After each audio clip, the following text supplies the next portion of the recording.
chúng ta chuẩn bị từ từ ban tổ chức vào bắt đầu quay, thế là bắt đầu quay nếu mà sẽ linh tinh cái vấn này thì chúng ta lấy cái này gạt nó lên để nó vào cái gần cái vòng này, đầu tiên chúng ta là viết lại cái nó cái mặt tá nó tá vào góc để nó và tập từ lớn là nó chúng ta cùng nói nào từ từ quay lại đi mà quay lại đánh vào bê tông thế này thì quay nhẹ thôi, mà khi nó bỏ cù nó chạy xuống này thì phải gạt để vào trong gần cái vòng này. Chúng ta bắt đầu theo dõi nào, đây là đội số 2 đúng không ạ? Đội số 1 ạ, đúng không ạ? Đội số 2, vâng, đây là đội số 2. Đánh đội số 1 chắc chắn là mình đã đánh trúng. Chúng ta thử vào, bắt đầu nào, quay nào, 2, 3.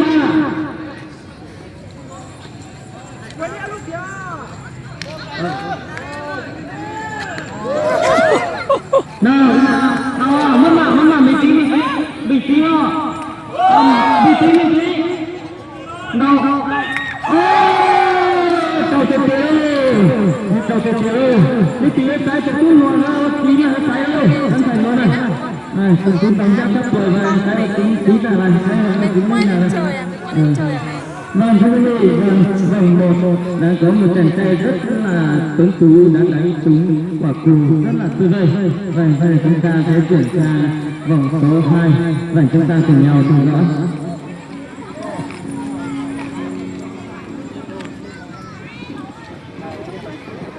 Thế tôi đánh giá đấy, một bàn tàu nó như thế này, mà trổi lên trên bàn tàu á, không bàn tàu mà hồ là thịt cầu ấy.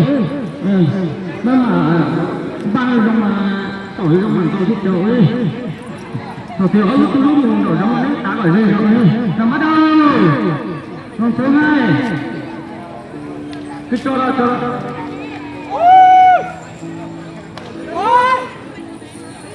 Hôm mà mình chỉ có mà. Còn tỉnh mà. Chỉ sau là tàu lúc đây này. Chỉ sau là đi đâu rồi. Thế là lúc trường rồi. Vào trường rồi. Vâng, thưa quý vị, cái vòng cuối cùng này là vòng rất khó đấy, nhưng chàng trai nào mà muốn yêu các cô gái xinh đẹp mà để quản lý tình của mình thì phải thật là kiên trì, nắm thật tốt để đánh trúng thì mới có bạn gái làm quen với mình. Đấy cho nên là chúng ta có đua tài so tài những dịp Tết của những cặp thầy Mông là như vậy, cho nên chúng ta duy trì cái bản sắc của chúng ta của người Mông từ xưa đến nay. Bây giờ trước khi kéo trên núi bây giờ đã xuống phố và dần sẽ xuống phố thế phố xa hơn nữa, để khắp một nơi, và chúng ta sẽ bình tĩnh và đội đánh bình tĩnh, tự tin thì mới trúng được. Bây giờ bắt đầu.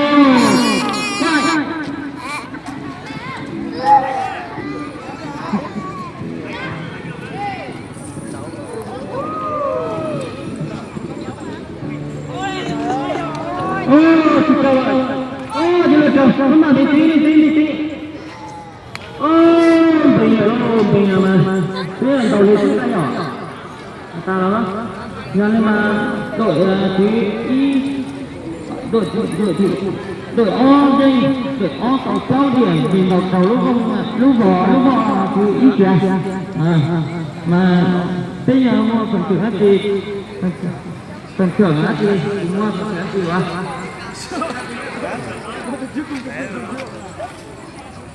Ra phần thưởng là tao không? Ăn cửa tao đấy, châu cửa tao. Thôi đây.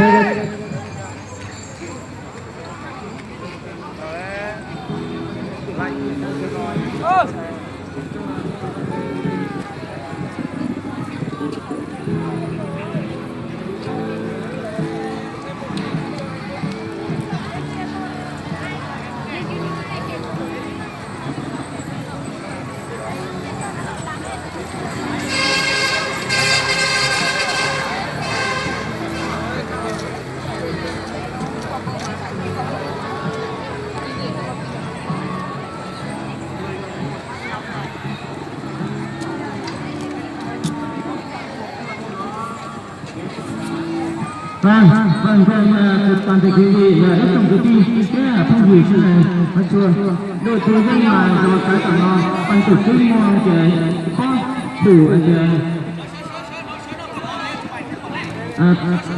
thưởng cho có danh là cái nào vâng cho nên đội có một món quà của ban tổ chức rất là đặc biệt và độc đáo. Không biết món quà này là gì thì về sau thì chúng ta sẽ biết sau. Rồi, xin mời đội trưởng nào đang nhận quà. Vâng, xin mời đứng quay mặt xuống như này ạ, đứng khán giả. Vâng.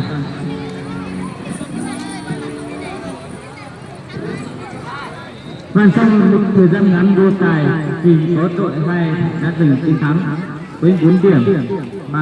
Và chúng ta cùng chứng kiến và phần thưởng và chúng ta tôi nghĩ rằng vỗ tay thật là nào. Năm sau chúng ta sẽ cố gắng hơn và đánh tốt hơn, đánh chuẩn hơn và tự tin hơn. Và xin chào rất nhiều. Và sau đây chúng ta sẽ chuyển sang phần trò chơi thi sức khỏe kéo co và chúng ta sẽ chuyển sang một chút và khi mà một hết nó sẽ có thì rất đó để tỏ có thể là chút đùa tí chút mà sẽ mình thì tỏ tí môi ngọt đùa và thì mà hết đời nó thì nó khá là tỏ. Các bạn ơi, thì của mình clip sẽ tham gia nào ạ?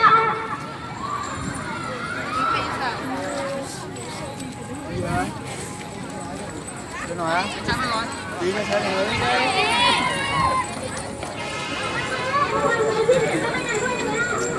Của em không? Có điện mẹ.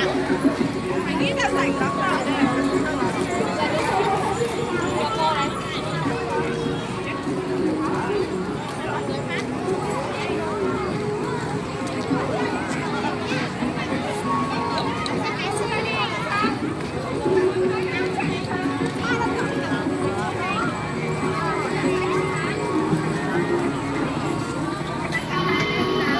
trắng nó rồi à? Biết chạy đâu rồi? Lên đây, kéo kéo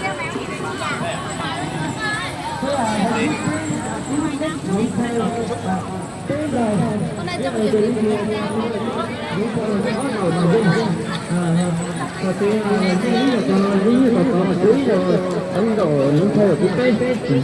Chúng ta sẽ kéo, chúng ta sẽ đổi chỗ vị trí 3 lần. Nếu là một đội mà thắng không thì là thắng luôn, còn hòa thì chúng ta sẽ đổi vị trí lần thứ 3 để chúng ta thắng thua, ai thắng hai là người thắng thua.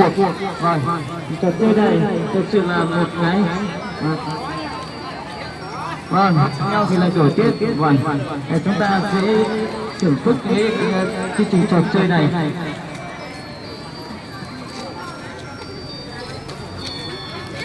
Nhà cái con ở tiên là Chúng ta chỉ có 2 đội thôi thì chúng ta sẽ kéo trong 3 hiệp. Nếu mà ai thắng 2 cái con ở tiên là tôi là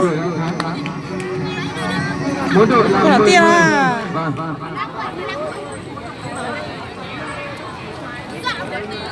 Vâng, mỗi đội của chúng ta đến 10 người. Tức là thế ý mà thế ý ba mà cái khẩu lên đây mà từ mong kia cha thì kia thiếu. các bạn ơi, có bạn nào đến đây không ạ? Tinh thần của bạn ạ. Lên đây nào. Hai đội à, mỗi đội sẽ có 1 người. À đi. Mỗi đội sẽ có 1 người ạ.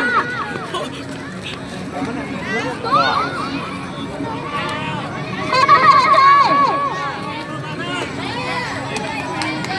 Mỗi đội sẽ có 1 người ạ. Sẽ có một bạn nam bạn đó nha.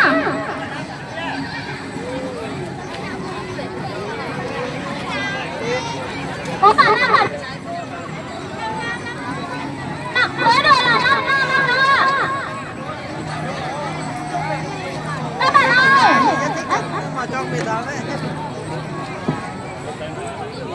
Đội tình nguyện câu lạc bộ Sinh viên Mông Sơn La đâu? Chọn ra 10 người ra sân để chơi cái lo nào.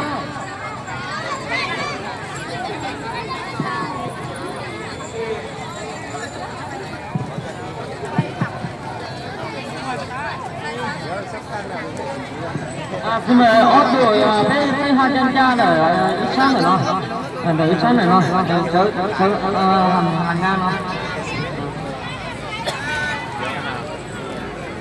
cái chơi hàng ngang nó tức là hai đội đứng hàng ngang dọc phía cây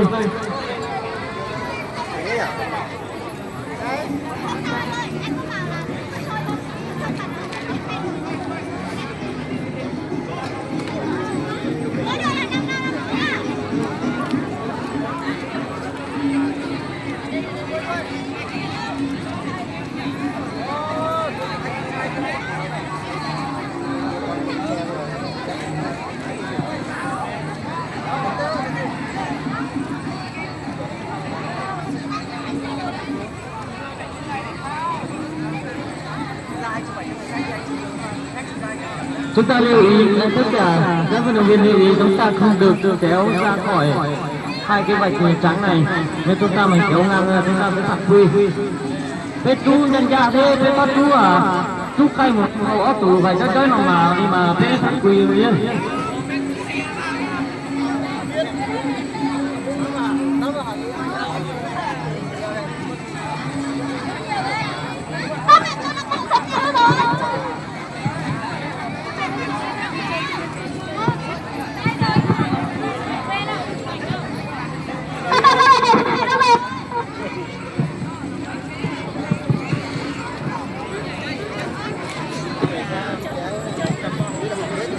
Đây các bạn, chúng đây không?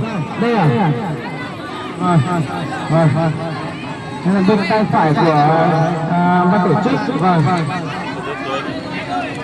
Còn đội số 1 tên là gì ạ? Bác à? Vâng. Đội của trường Cao Đẳng là bên tay phải của MC Lê Duy Trì. Còn đội tại Tây Bắc là bên tay trái của MC Lê Duy Trì. Vâng. Thế là bắt đầu thử đến chơi nữa.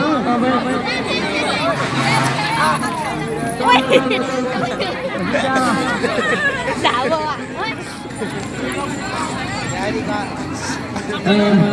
Cái chú mà thoát thuốc ai phải họ xử cảnh sát đỏ nó. Đây kia bé thế. À, cho nghĩ đây không?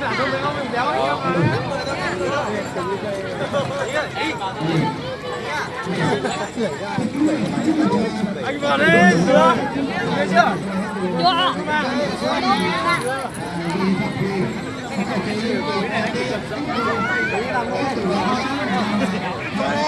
Chơi đi.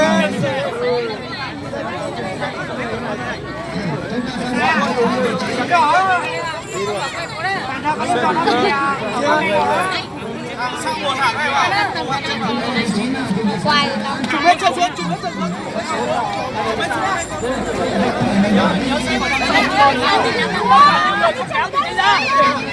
Chủ người thôi. Từ từ đã. Đúng chưa? Còn này này.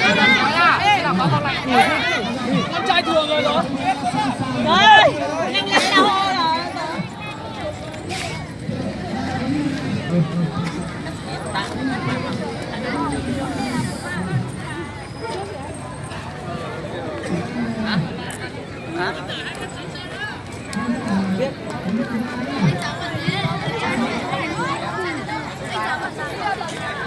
Hết chụp rồi. Hết chụp rồi cha đầy chưa? Không nhớ quá. Chẳng là cái đứa anh bảo cái gì nữa.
trên kia ngã lắm.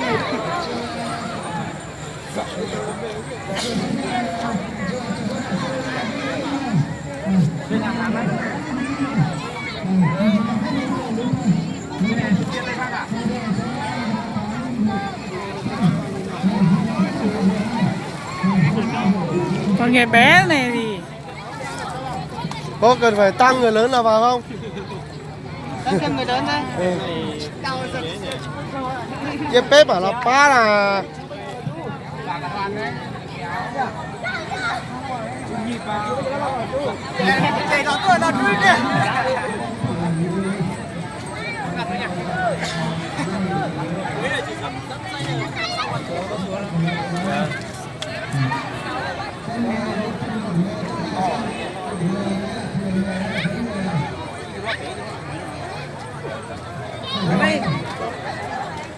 Đánh lên à?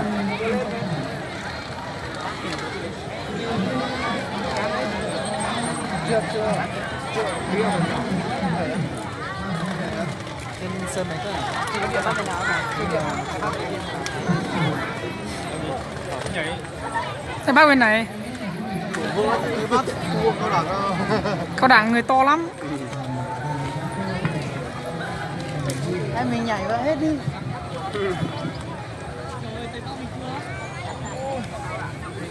Còn nghề bé bé thì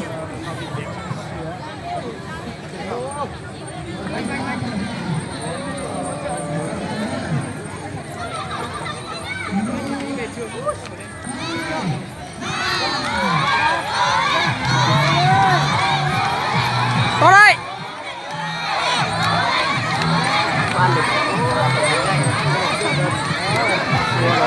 Dập đều vào.